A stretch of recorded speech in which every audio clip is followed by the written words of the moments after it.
You know, when I did my YouTube short on about the situation that's going on with the automaker trying to avoid uh airbag being the second most recalled, excuse me, largest recall in history. So that always tells me in the title of that article and the article itself, they got trucks and cars that got this situation going on with the airbag.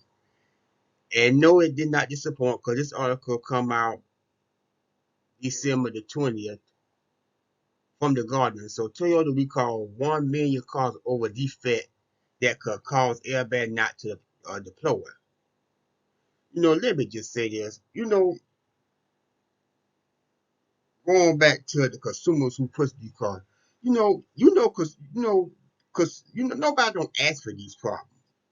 You know what I'm saying? Nobody don't ask for these problems. So the fact that these problems are constantly going on like this, and the fact that the automaker trying to do it, trying to keep this from being the second largest recall in history, somebody's not taking care of their business for real. And these stories prove that more and more and more. But nonetheless, y'all, let's go ahead and get into this.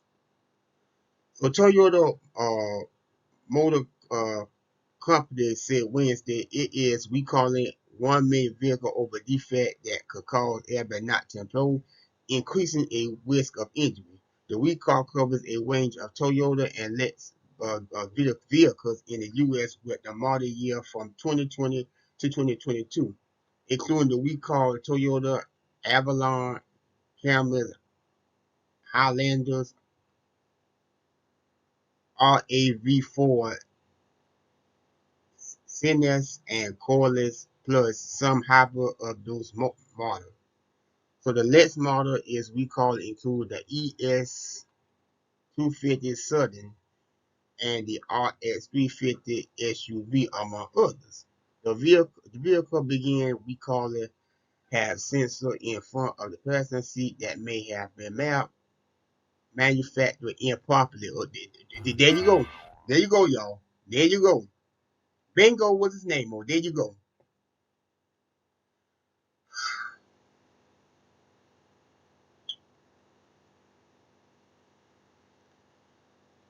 Let me go on.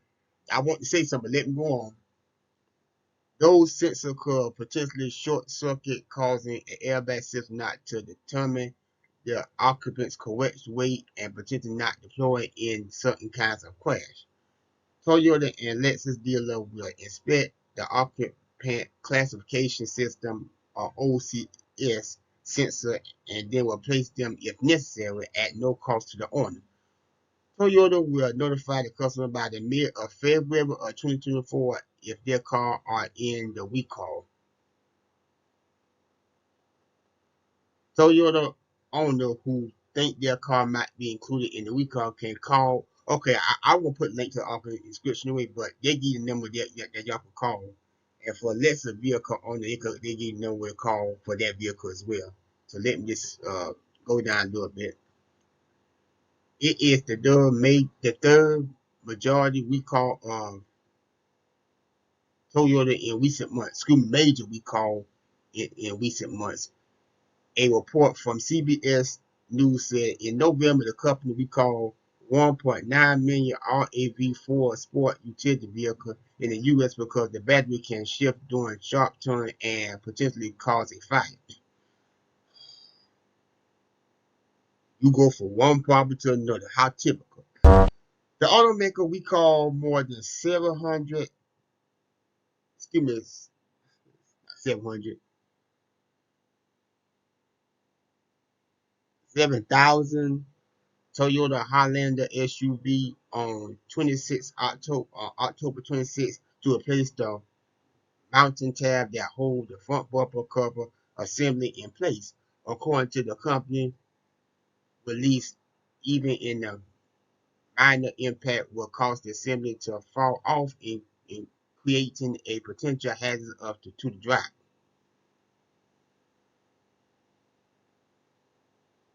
So yeah, That's what's going on with the Toyota right now involving the airbag.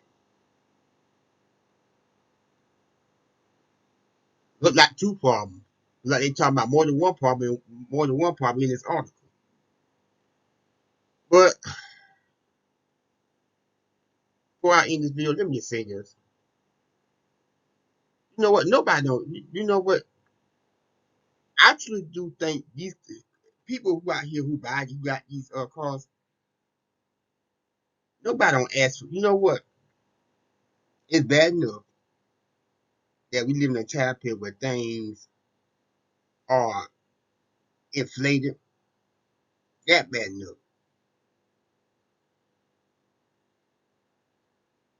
But then when you buy your vehicle and you have this right here, this right here could cause a lot of stress on people. I'm just saying,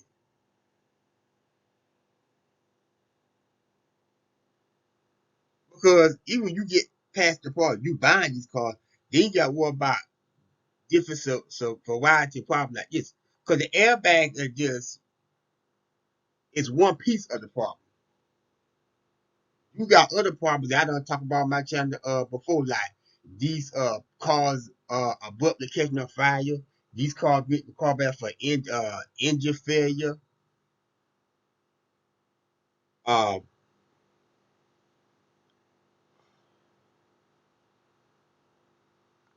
Trying to think of another problem. I can't think of top engine failure is not one of the problems that came off the top of my head. Some kind of defect always going on with these cars.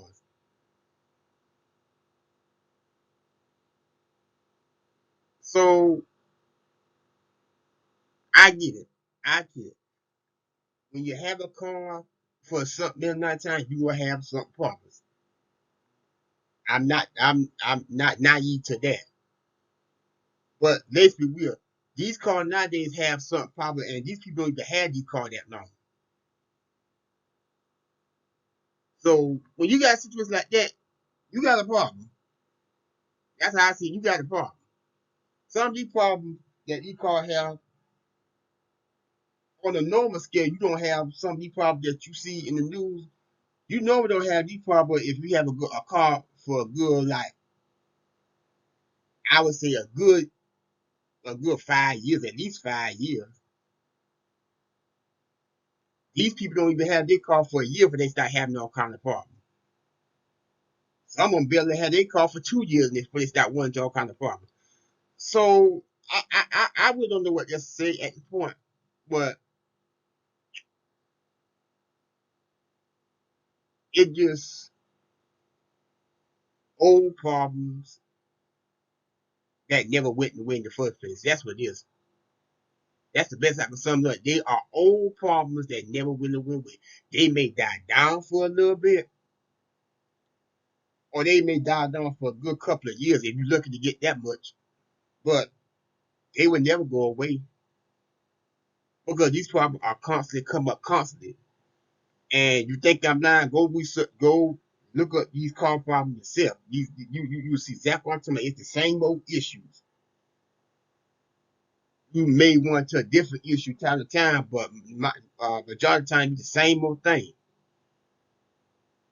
This airbag probably been around for, according to one article, the airbag probably been around since 2009, and I wouldn't doubt they've been around longer than that. But I'll put link to this article in the description about y'all. Let me know what y'all think, and I'll see y'all next time. D-Lo out.